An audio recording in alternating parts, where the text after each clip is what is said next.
예, 안녕하십니까. 전주대학교 온다라 지역인문학센터가 마련한 강좌입니다. 음, 전북문학의 흔적 찾기를 주제로 지금 세 번째 강연인데요. 첫 번째와 두 번째는 각 도로명 주소에 남아있는 전라북도 문학의 흔적들, 그리고 시와 소설, 또 수필, 희곡 등의 전라북도 14개 시군은 어떤 모습으로 존재하는가를 잠시 살펴봤습니다. 세 번째 시간에도 마찬가지로 전라북도를 찾을 수 있는 문학 작품들을 좀 새겨보도록 하겠습니다.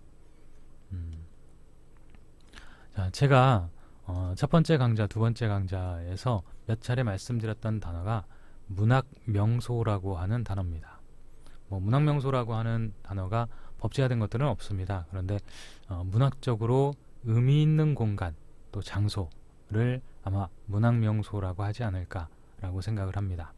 쉽게 얘기해서 작가가 태어난 곳, 또 작가가 살았던 곳, 잠시라도 작가가 살면서 작품을 쓴 곳, 또 작품의 주요 배경지, 또 시비, 소설비, 문학비와 같은 문학적 상징물이 있는 공간, 또 문학관이나 기념관과 같이 작가와 작품을 기념하고 있는 공간, 또 작품에서 의미 있게 거론된 공간, 또 그곳에 가면 문학인이나 문학작품이 자연스럽게 떠오르는 그런 공간들이 문학명소가 아닐까라고 생각됩니다. 지금 이 말을 들으신 여러분들도 내가 얼마 전에 가본 문학명소는 어디일까? 또 쉽게 생각해서 전라북도에 있는 문학관들을 찾아갔을 때의 기억들을 잠시 떠올리시기도 할 텐데요. 실제로 조금 더 자세히 살펴보고 곰곰이 생각해 보면 문학명소 아닌 곳이 없습니다. 자, 전라북도는 14개 시군으로 이루어져 있습니다. 익산, 군산, 김제, 부안, 고창은 바다를 접해 있고요. 또 무주, 장수, 남원은 내륙 깊이 되어 있습니다. 각각의 지형의 특성들을 좀 알면 문학 또 문화를 비롯해서 다양한 형태를 조금 더 편리하게 쉽게 알 수도 있을 텐데요. 자, 14개 시군 중에서 먼저 떠오르는 문학 명소는 어디십니까? 이 중에 한 곳을 예로 들어서 저는 이제 설명해 드리려고 합니다. 바로 임실군인데요. 임실군의 문학명소라고 하면 여러분들은 어떤 생각이 드십니까? 어디가 먼저 떠오르십니까? 임실 출신 시인이나 작가는 누가 있을까? 임실군을 소재로 한, 배경으로 한 문학작품은 어떤 게 있을까? 임실군이 자랑하는 역사, 또 문학 콘텐츠를 소재로 한 문학작품은 어떤 게 있을까? 또 문학을 소재로 한 임실군의 주요 문화시설들은 어떤 게 있을까? 이런 것들을 생각해 보시면 될 것 같습니다. 제가 생각해 보니까요, 이런 것들이 먼저 떠올랐습니다.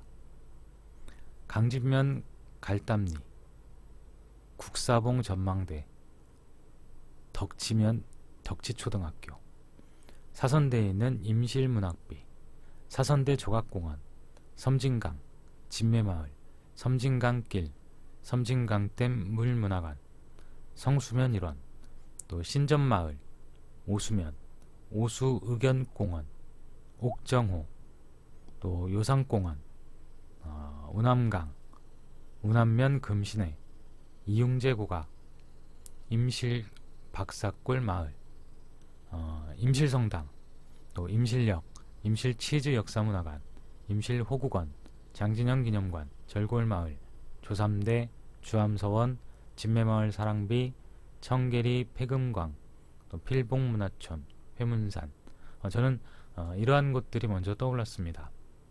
그런데 사선대 임실문학비 이렇게 들으면 문학비가 저기에 있으니까 문학명소겠지라는 생각은 딱 드시죠? 물론 사선대에 있는 임실문학비를 보신 분들은 많지 않을 거라고 생각을 합니다만 단어 자체에 문학비가 되어 있으니까요. 그리고 섬진강이나 뭐 진매마을, 섬진강길 뭐 이런 것들을 보면 임실을 대표하는 시인이 있죠. 바로 김용택 시인입니다. 물론 임실만을 대표하는 게 아니라 한국을 대표하는 시인으로 성장을 하셨죠. 그래서 임실 진매마을이나 섬진강을 이야기하면 자연스럽게 섬진강 연작시를 쓰신 김용택 시인이 떠오를 수밖에 없습니다. 그리고 쭉 보다 보면 이것도 문학일까라고 생각되는 곳이 오수우경공원, 이건 오수에게 설화, 뭐 이런 생각이 드실 수도 있고요. 또 다른 곳들을 쭉 살펴보면요, 여긴 성당인데 또는 역인데 역사 문화관인데 호국원인데 또는 장진정 기념관, 영화배우의 기념관인데 이런 생각들이 좀 드실 거예요. 이런 곳이 무슨 문학과 관련되어 있다라고 문학명소라고 했는가? 그러면 지금부터 제가 왜 이것들을 문학명소라고 꼽았는지 짧게 설명해 드리도록 하겠습니다.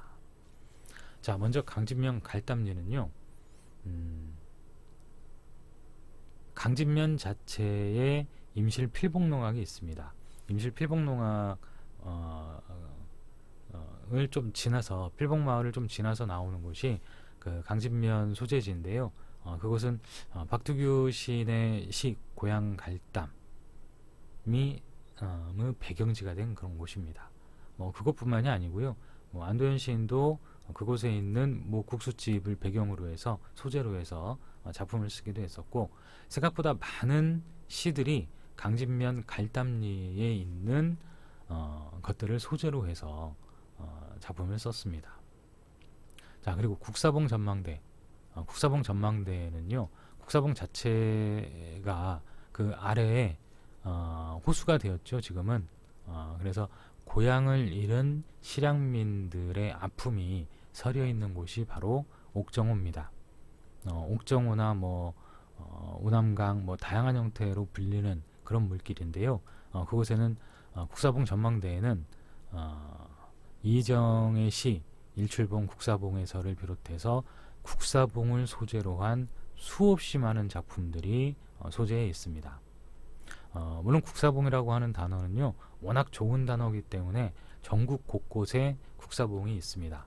전라북도에도 2곳 이상 국사봉이라고 하는 이름을 가진 언덕이 있죠.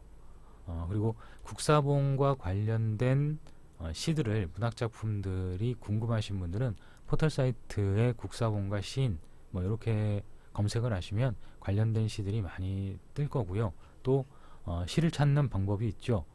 임실에 있는 국사봉이기 때문에 임실이 고향이거나 또는 임실에서 살고 있거나 또는 임실 근처에 살고 있는 시인이나 작가들의 글에는 국사봉이라고 하는 단어가 많이 들어갔고, 또 그것을 소재로 한 작품들이 꽤 많이 있습니다. 자, 다음은 덕지초등학교입니다. 덕지초등학교는 김용택 시인의 문학적 고향 중에 하나라고 들 수 있는데요. 그 학교에서 오랜 시간 동안 학생들과 함께 했죠. 그래서 마지막 퇴임식도 그곳에서 하셨던 걸로 알고 있는데요. 그곳을 소재로 해서 굉장히 많은 시 작품을 남겼습니다. 자, 그리고 사선대 임실문학비, 사선대의 아래로 쭉 들어가기 전에 보면 거기에 임실문학비라고 하는 게 서 있습니다. 한 20여 년 가까이 된 것 같은데요. 현재 화면에 나와 있는 그 사진입니다. 그게 임실문학인들의 기세를 높여주는 문학비라고 이야기를 할 수 있겠는데요. 그곳에 보면 굉장히 좋은 시들도 많이 써 있고, 어떤 분들이 임실문학을 지키고 있는지 그 이름들도 자세히 써 있습니다. 자, 그리고 사선대 조각공원, 사선대 종합공원에 가면 임실 출신 가수인 최갑석 씨의 노래의 38선의 봄과 고향이 찾아와도 노랫말을 새긴 노래비가 있습니다. 자, 그리고 섬진강, 또 진매마을, 지금도 찾는 분들이 굉장히 많으시죠. 또 진매마을에서 쭉 천단마을, 구단마을로 이어지는 그 길은 섬진강길이라고 이야기를 하는데 김용택 시인의 시를 새긴 시비가 굉장히 많이 있습니다. 이곳을 걸으시면서 천천히 시 한 편씩 읊으시면 참 좋은 시간이 될 거라고 생각합니다. 그리고 섬진강댐 물문화관이 있습니다. 각각의 댐마다 그 근처에 물문화관들이 만들어져 있습니다. 진안에 가면 용담댐 물문화관이 있고요. 용담댐 물문화관의 광장에는 이육사 또 박두진 시인의 시비가 세워져 있기도 하고요. 섬진강댐 물문화관은 다양한 형태의 볼거리들로 이루어져 있는데 물론 가장 중요하게 그곳이 담고 있는 컨텐츠는 댐 건설로 인해서 고향을 잃어버린 수몰민들, 실향민들의 아픈 사연들이 가장 중요한 컨텐츠로 담겨 있습니다. 그리고 그 위쪽으로 보면 섬진강을 둘레에서 큰 문학작품을 쓴 김용택 시인, 또 최명희의 혼불, 또 박경린 선생의 토지 등 이 세 작품을 중심으로 해서 다양한 형태의 문학작품들이 관람객을 맡고 있습니다. 그래서 혹시라도 시간이 되시는 분들은 아마 물문화관에 가서 문학작품들을 만날 수 있다라고 하는 걸 모르시는 분들이 꽤 많으실 텐데요. 한 번쯤 찾아가 보시기 바랍니다. 자, 그리고 우리가 잊고 있는 소설이 하나 있습니다. 그게 뭐냐면 김진명 소설가의 섬진강 만월입니다. 섬진강 만월에 담고 있는 사건은 임실 26 사건이라고 불리는 아주 안타까운 일들이 그곳에 그려져 있습니다. 그래서 성수면, 또 신평면, 삼계면, 오수면, 임실 전반에 걸쳐서 굉장히 안타까운 사건이 그려져 있으니까 이 강좌를 함께 하신 분들은 도서관이나 또는 서점에서 김진명 선생의 소설을 한번 섬진강 만호를 빌려서 읽어보시고 그곳에 우리가 지금 잃어버린, 잊고 있는 이런 사건들도 있었구나 반드시 기억해 주시기 바랍니다. 자, 다음은 이제 신전마을인데요. 장현우 씨는 시집 귀농일기에서 자신이 귀농한 마을 풍경과 일상을 아주 따뜻하게 담고 있습니다. 그래서 그 시인이 신전마을이 문학명소가 될 수 있었던 건 그곳에 장현우 시인이 살고 있기 때문입니다. 장현우 시인이 온통 자신의 시집에 신전마을의 일상을 그리고 그곳에 있는 다양한 형태의 역사와 문화와 사람들의 이야기를 잘 담고 있습니다. 특히 강조해서 이야기하는 건 신전마을에 있는 공소입니다. 공소는 신부님이 계시지 않은 성당이라고 이야기할 수 있고요. 전라북도에는 다른 지역과 비교해서 유달리 많은 공소들이 있습니다. 이참에 우리 지역에는 어떤 공소가 있을지 한번쯤 찾아가 보시고 그 공소가 지금까지 유지되고 관리될 수 있었던 그 힘은 어디에서 출발하고 있는지 그런 것들까지 한번 살펴보시면 좋겠죠. 그리고 제가 아는 한 대부분의 공소는 또 어느 시인의 식구가 돼서 굉장히 귀한 문학작품으로 남아있기도 합니다. 자, 그리고 오수역도 마찬가지로 다양한 시인들에게 영감을 주었습니다. 자, 오수경공원은 좀 이따가 좀 더 길게 설명을 하고요. 자, 옥정호는 옥정호 자체가 굉장히 넓죠. 그래서 정읍이 고향인 박성호 시인이 옥정호의 풍경을 꽤 많이 자신의 시에 담았습니다. 대표적인 시로 무르베개라든지 여러 가지를 들 수 있을 것 같습니다. 그리고 옥정호에 가면 섬진강댐 망향의탑이 있습니다. 요산공원이라고 하는 곳이 있는데 지금은 그 출렁다리 형태의 그 다리가 새로 놓아졌죠. 그래서 그곳에 건너기 전에 보면 요산공원이라고 하는 곳이 있는데 거기 망향의탑에 김춘자 시인의 시 사라진 흔적 가슴에 새기며가 새겨져 있습니다. 이 시는 공모를 통해서 당선된 시로 알고 있습니다. 그리고 우남강 자체 그 아래에 흐르는 그 강을 우남강이라고 예전에 했었는데요. 고 김여화 선생의 장편 소설 우남강의 배경지이기도 합니다. 우남강 자체는 섬진강댐 건설로 통째로 물에 잠겨 있었던 입성리의 잿마을 배경으로 해서 사람들이 겪어야 됐던 숱한 사연들을 풀어놓고 있습니다. 이 소설은 서점에서 만나기는 쉽지 않고요. 오히려 인터넷 검색을 좀 하시다 보면 김여화의 우남강이라고 치다 보면 몇 번쯤 건너서 이 작품이 전부 다 노출되어 있습니다. 그래서 한 번쯤 살펴보시는 것도 좋을 것 같습니다. 우남면 금시내는 지금은 뭐 찾아보긴 어렵습니다만 수몰되었기 때문이죠. 또 이시연 시인의 시집 금시내 한 마을에 부는 바람의 배경지입니다. 그리고 임실의 오래된 고택으로 대표적인 게 이웅재 고가를 들 수 있는데요. 이웅재 고가는 최명희의 소설 홈프루 배경지가 된 곳 중에 하나입니다. 지금은 옛 고택과 관련된 여러 사업들을 하고 있는 곳 중에 하나입니다. 임실 박사골 마을에 가면 이곳 출신은 뭐 수필을 쓰셨던 김학 선생도 이곳 출신이기도 하고요. 굉장히 많은 문학인들이 이곳 출신인데 뭐 대표적으로 꼽는 게 허세욱 박사이기도 합니다. 그래서 2012년도에 허세욱 박사의 문학비가 세워져 있습니다. 자, 그리고 임실성당과 임실치즈역사문화관 이 두 곳은 같은 분이 관련되어 있습니다. 바로 임실치즈로 유명한 지정한 신부님입니다. 벨기에 출신 지정한 신부님께서 한국에 딱 오셔서 맨 처음 발령을 받았던 곳이 임실입니다. 임실, 전주, 부안 그리고 다시 임실로 오신 거죠. 임실에 임실에 머물면서 사람들을 만나고 사람들과 같이 살면서 이 사람들에게 어떤 도움을 주고 싶다. 그래서 산양료를 이용해서 치즈를 만들어야 되겠다 생각을 해서 최초로 치즈를 만든 곳 자체가 임실성당입니다. 임실성당 사제관에서 최초로 치즈를 만들었고요.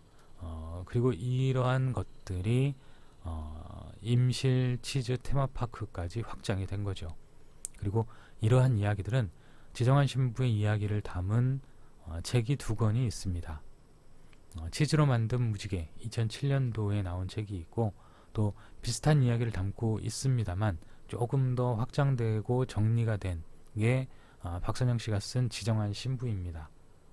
이 뭐 2가지 책을 한번 살펴보시면 지정한 신부가 한국에 어떻게 정착해서 살게 되었고 또 임실 치즈는 어떤 과정을 거쳐서 나오게 되었다.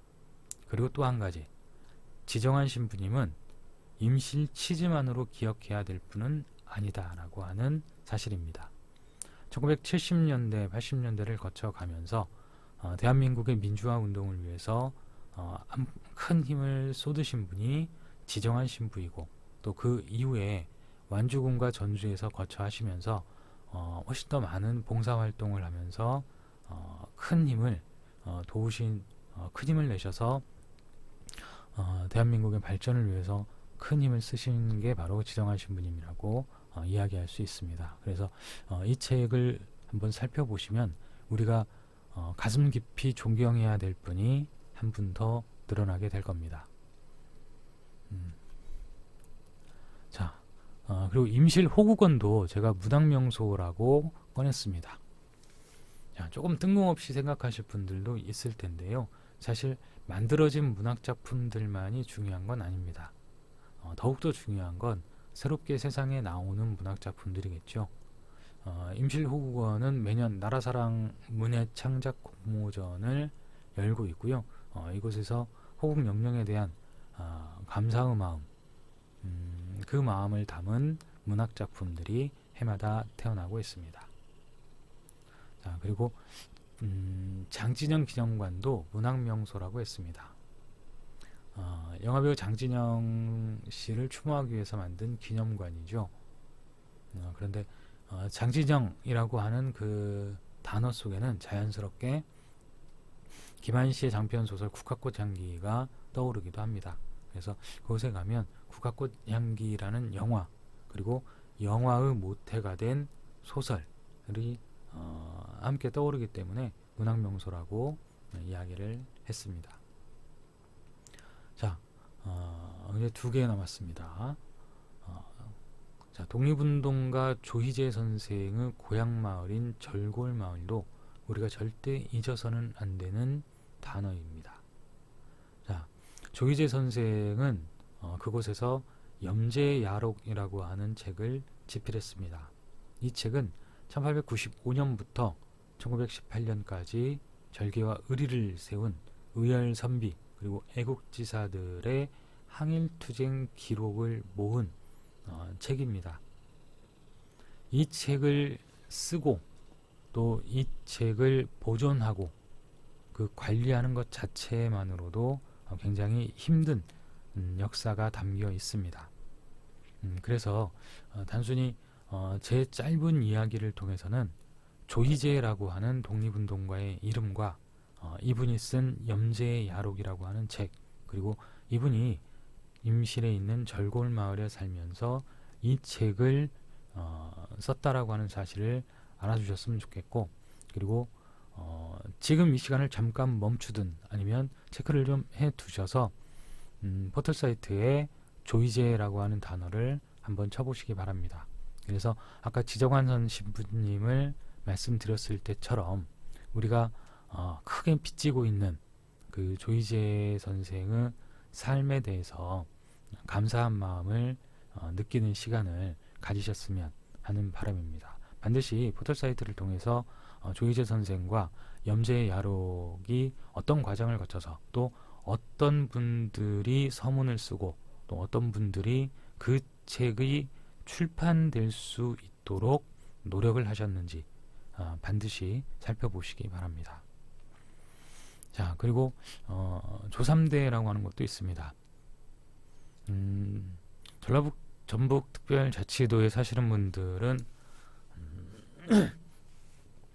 자, 우남강까지는 많이 가보셨을 텐데요. 조3대라고 하는 단어는 처음 들어보시는 분들이 많을 겁니다. 또 그 길을 그 길 자체는 우리나라에서 드라이브하기 좋은 길로도 소문이 난 곳입니다. 그런데 그 길에 있는 지금 사진 속에 보이는 저 비석인데요. 저 비석을 봤던 기억은 아마 거의 없으실 거예요. 조3대는 어떤 곳이냐면 운항강에 낚시로 산삼을 낚았다. 그래서 낚시로 산삼을 낚아서 어머니의 병을 고쳤다라고 하는 우남 이응발의 조3대 설화를 기록한 비석이 있는 곳이 바로 조3대입니다. 자, 이응발의 호는 우남입니다. 그러면 우남강이라고 하는 우남이라고 하는 지명도 어디에서 시작됐는지 짐작하실만 하죠? 예, 바로 이응발 선생입니다.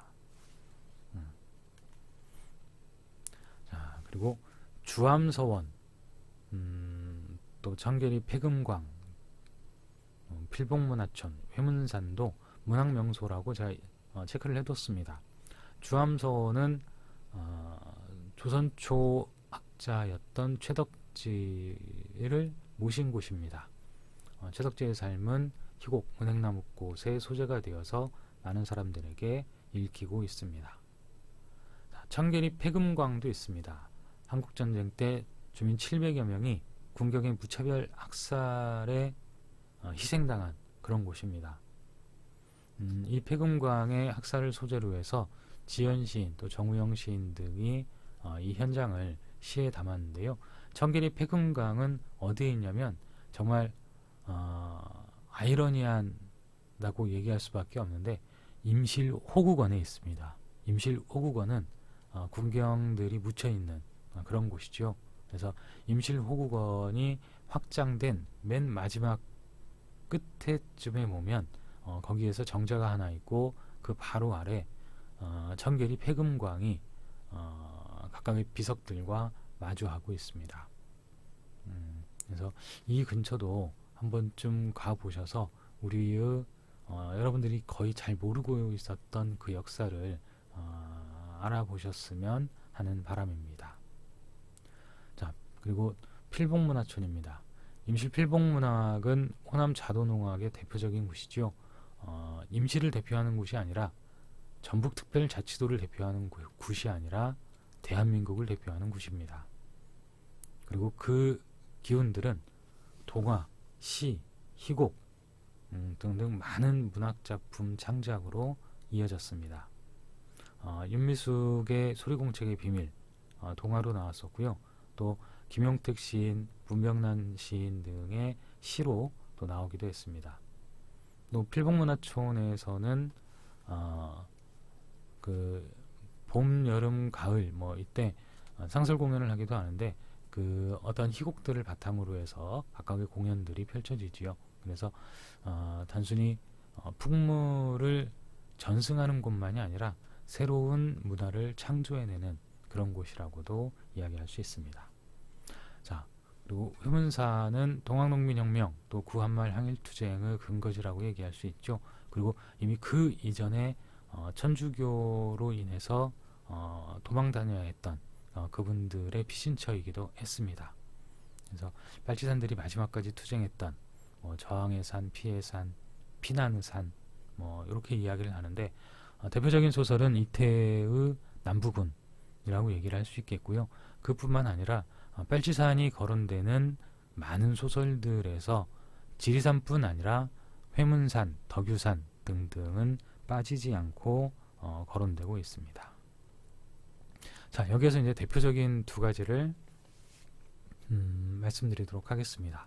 첫 번째는 오수의 개입니다. 우리나라에서 유명한 개들이 많습니다만 제일 유명한 개가 오수의 개라고 얘기할 수 있어요. 자, 내용은 많이들 아실 겁니다. 산불로 술에 취해 잠든 주인을 구하기 위해서 냇가에 몸을 적셔서 주위의 들풀에 비벼서 불길을 막고 자신은 지쳐서 죽었다. 이런 이야기의 주인공이 오수의 개입니다. 고려시대 때부터 전승되던 이야기인데요. 이 이야기는 굉장히 다양한 형태의 변이가 이루어져서 우리나라 곳곳에서 개와 관련된 이야기들로 전해지고 있습니다만 대표적인 게 임실군 오수면에 전하는 이 이야기라고 할 수 있습니다. 보안집에 처음 실렸고요. 1911년에 조선어 독본에 실린 뒤로 그리고 1973년 간행된 초등학교 국어교과서에 우리나라 대표 의견으로 소개되면서 누구나 다 아는 우리나라에서 가장 유명한 그런 개가 되었고요. 지금도 굉장히 많은 작가들이 동화로 각색해서 독자들을 만나고 있습니다. 자, 의견비 바로 옆에는 의견상이 있기도 하고요. 이 중요성은 다른 형태의 단어로도 설명할 수 있는데 1971년도 12월 2일 전라북도 민속자료 제1호로 지정된 게 바로 이 오수의 개입니다. 제1호로 지정됐다라고 하는 건 어떤 특별한 사연들이 또 있겠죠. 또 의견비의 현판은 황인성 지난 국무총리가 글씨를 쓰기도 했고요. 굉장히 다양한 형태로 굉장히 귀하게 여겨졌던 그런 의견상입니다. 지금은 펜 문화를 많이 만들어 나가고 있는 그런 곳이기 때문에 한 번쯤 남원을 가시는 길에 혹은 임실을 가셨을 때 오수를 한번 들려보셔서 오수에게는 어떻게 생겼을까 살펴보시기도 하고 또 오수에게는 특별한 이름도 가지고 있습니다. 법적으로 정해진 이름입니다. 그런 이야기들은 나중에 말씀드릴 기회가 또 있었으면 하는 바람입니다. 그리고 두 번째로 소개해드리고 싶은 것은 임실 진매마을 사랑비입니다. 자, 바로 이렇게 생긴 비석인데요. 제가 한번 읽어보도록 하겠습니다. 자식들은 비단길 걷게 하겠노라고 힘든 가시밭길 걸어오신 부모님의 깊은 뜻을 어찌다 헤아릴 수 있겠습니까만 여기 살아생전에 미처 다 드리지 못한 사랑을 조그만 비에 새겨 기리려 합니다. 아버지, 어머니, 가난했지만 7자식들은 참으로 행복했습니다. 김도수 수필가의 수필 한 부분입니다. 임실 진매마을에 가시면 요런 비석이 하나 있습니다. 그래서 예전에 어머니 아버지의 고추밭을 다시 사서 이곳에 이런 비석을 세웠고, 비석에는 월곡량반 월곡댁 손발톱 속에 낀 흙 마당에 뿌려져 7자식 밟고 살았네 라고 하는 글이 새겨진 이런 비석이 만들어져 있습니다. 2006년도에 세웠다고 하고요. 이때 당시 마을 잔치를 크게 벌이기도 했습니다. 근데 이 비석이 굉장히 아름다운 이유는 또 다른 곳에 있습니다. 아버지 어머니를 위한 그 마음 자체가 아름다워서 뿐만이 아니라 이 비석을 세상에서 가장 아름다운 비석이라고 이야기하는 건 바로 이것 때문입니다. 자, 옆에 막걸리병과 반찬통이 하나 놓였죠. 예, 이 시비를 놓은 김도수 씨를 비롯해서 이 가족들이 이 길을 지나시는 분들이 막걸리 한잔 하시라고 저렇게 자주 갖다 놓는다고 이야기를 합니다.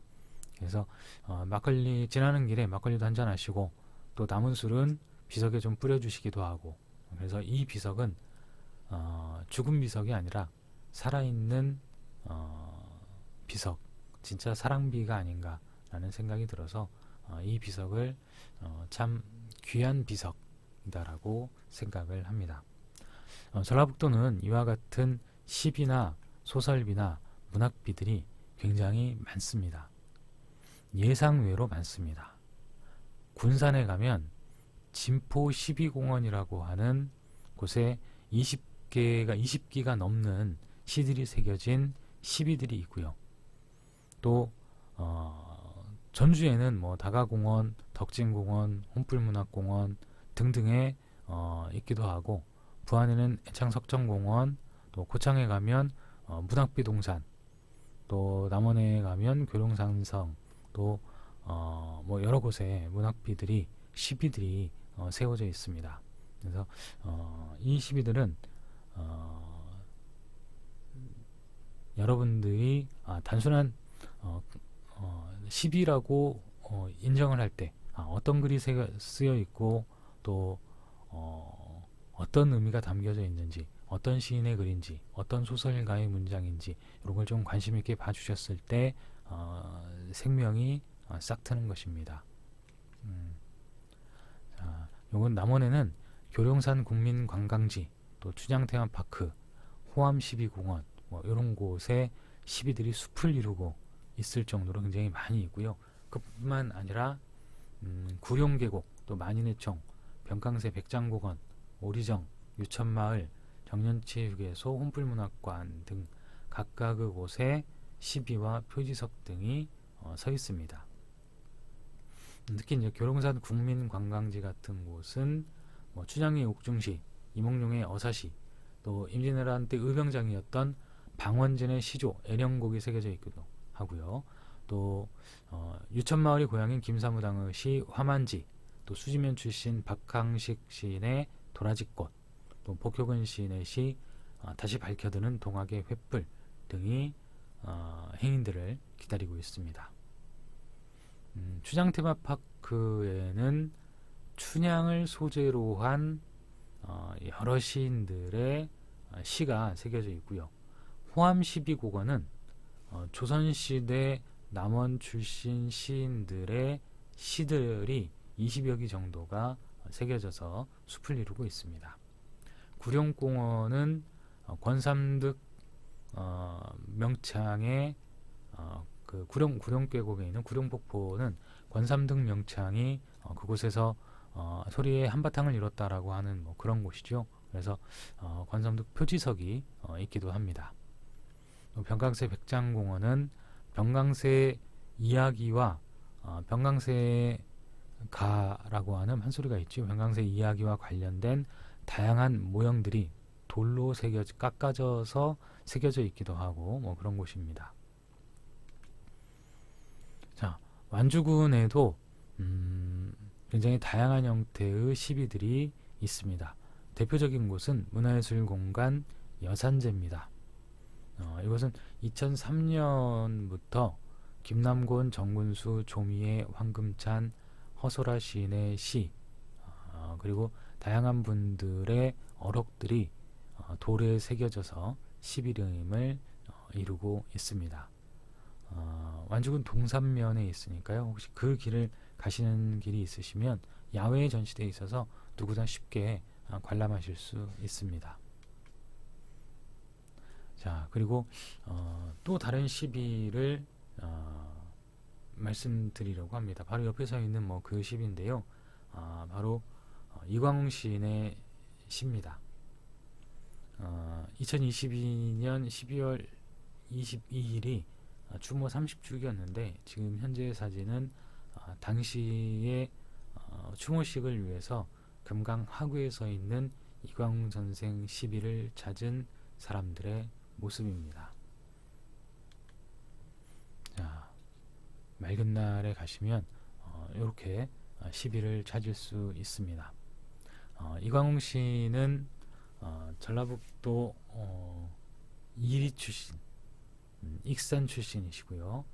군산 제1고등학교 교사로 있을 때 1982년 간첩단 사건에 연루가 되어서 억울하게 옥살이를 하시기도 했고 몸이 좀 많이 망가지시기도 했고 그랬습니다. 그래서 그 뒤에 돌아가시고 난 뒤에 90년대 후반에 후배들이 모여서 시비를 세웠습니다. 그 시비에는 목숨을 걸고라고 하는 시가 새겨져 있는데요.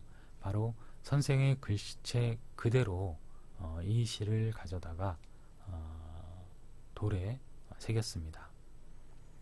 이 땅에서 진짜 술꾼이 되려거든 목숨을 걸고 술을 마셔야 한다. 이 땅에서 참된 연애를 하려거든 목숨을 걸고 연애를 해야 한다. 이 땅에서 좋은 선생이 되려거든 목숨을 걸고 교단에 서야 한다. 뭐든지 진짜가 되려거든 목숨을 걸고 1990년대에는 이 시가 꽤 많이 읽혔습니다. 그리고 전주대학교 학생회관과 인문대학을 지나는 그 광장을 녹두광장이라고 했었는데요.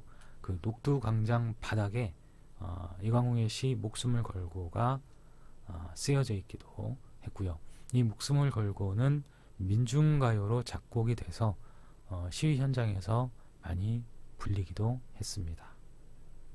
자, 문학인을 기억하는 여러 가지 방법들 중에서 지금 도루명 주소 그리고 문학작품 속에 있는 글들 또 문학 현장 그리고 지금은 시비들을 살펴보고 있습니다. 또 하나 살펴볼 건 동상입니다. 자, 전주 체령공원에 가시면 극작가 박동화 선생의 흉상이 있습니다.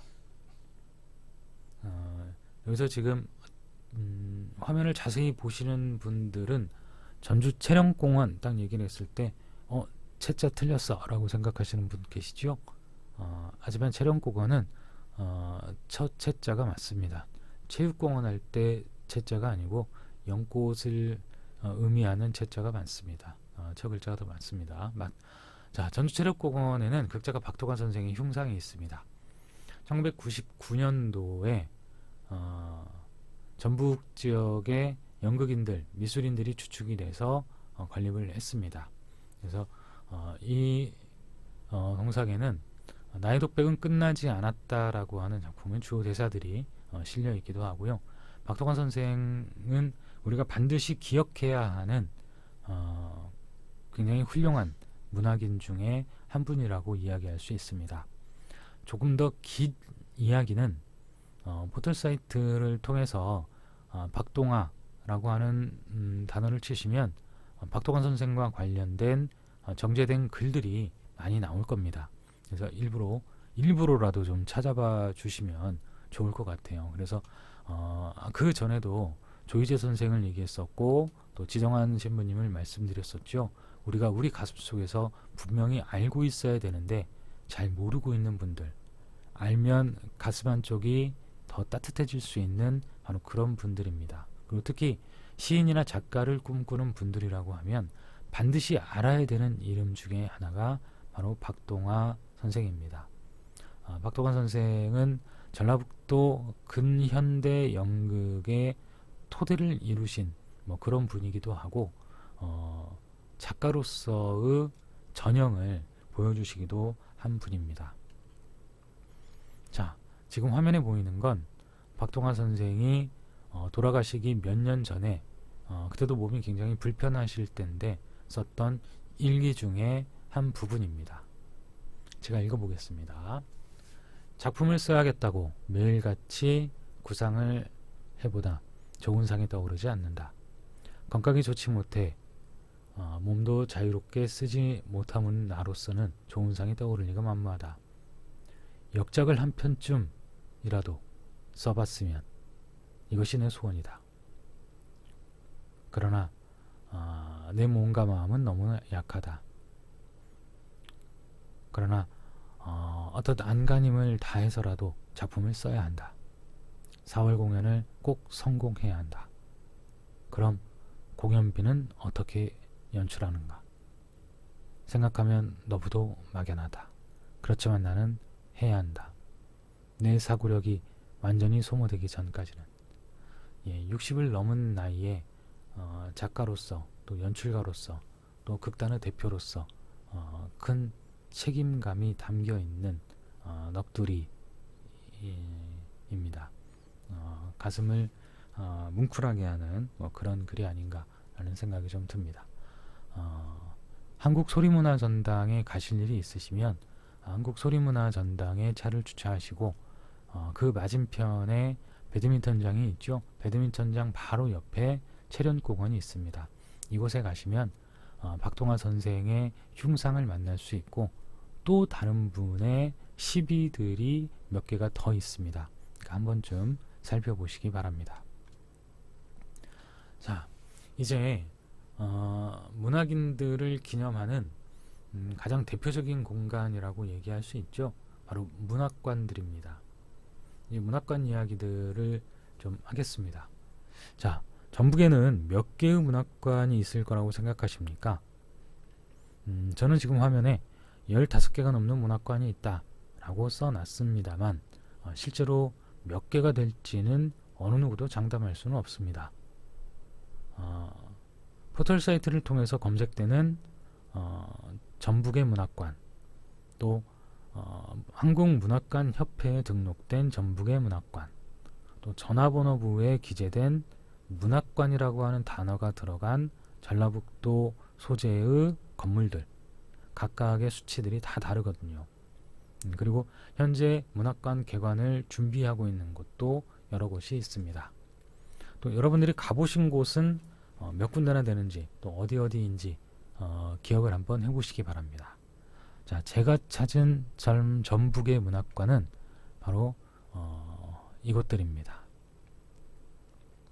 익산의 가람문학관, 군산 채만식문학관, 김제 조정래 아리랑문학관, 부안 석정문학관 매창테마관, 고창 미당시문학관, 정읍 정읍문학관, 순창 설공찬전 테마관, 남원은 고전소설문학관 혼불문학관, 임실은 김용택 시인문학관, 장수는 정인승 기념관, 진안은 박병순 문학관, 무주는 김한태 문학관, 전주는 고하문학관, 전북문학관, 최명희 문학관.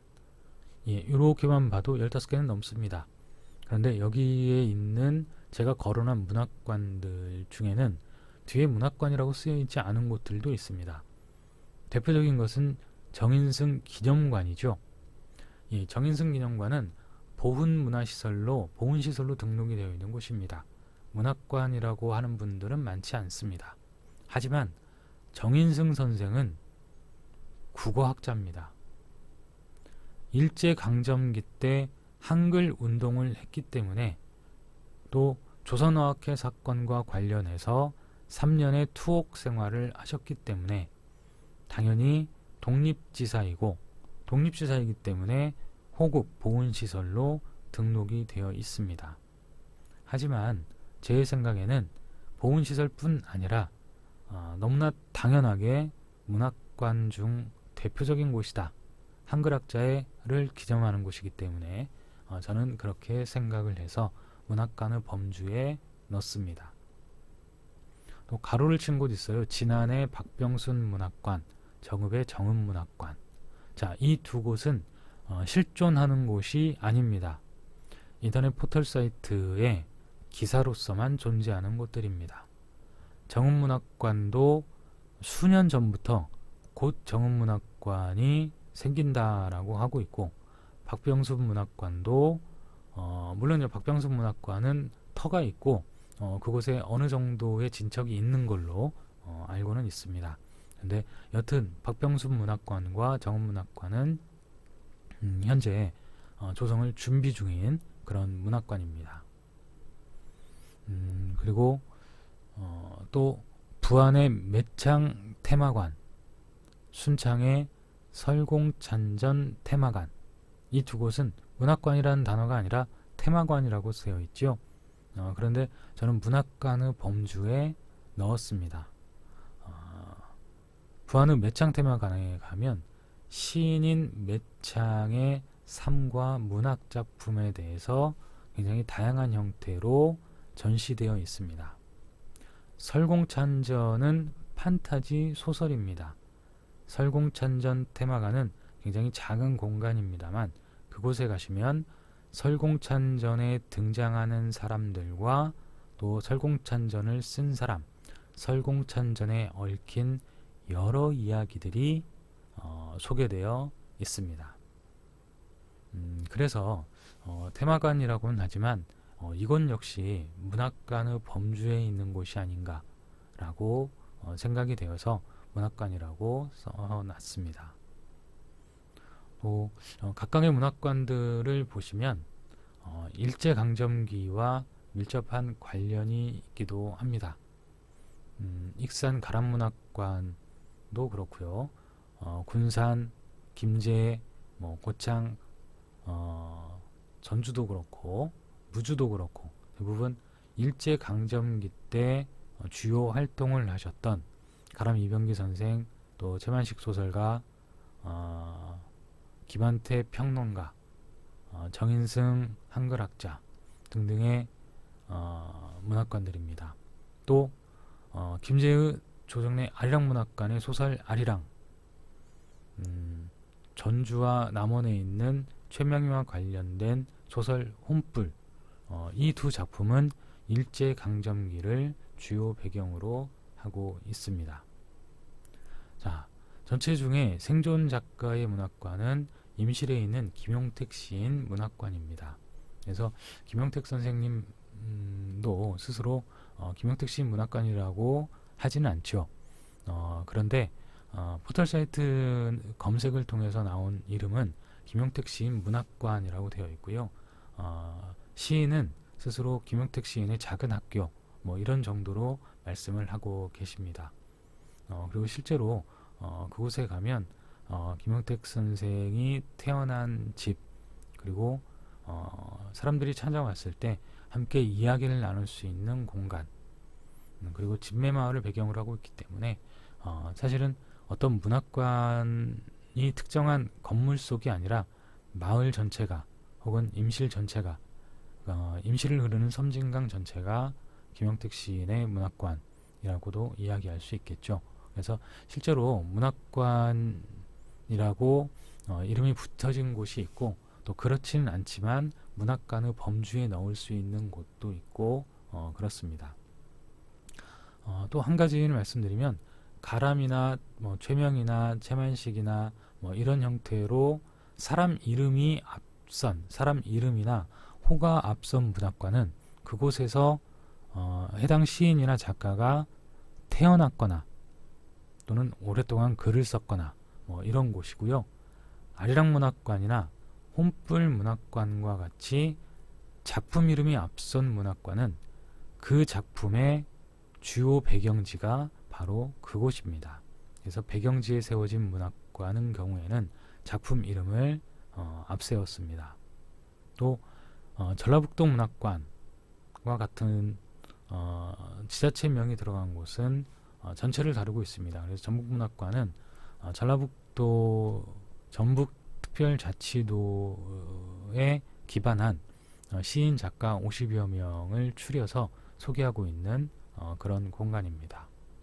자, 세 번째 강의는 주로 임실지역을 중심으로 해서 문학명소라고 하는 곳은 어떤 곳들이 있는가, 또 어떤 곳이 후보지가 될 수 있는가 라고 하는 이야기를 했습니다.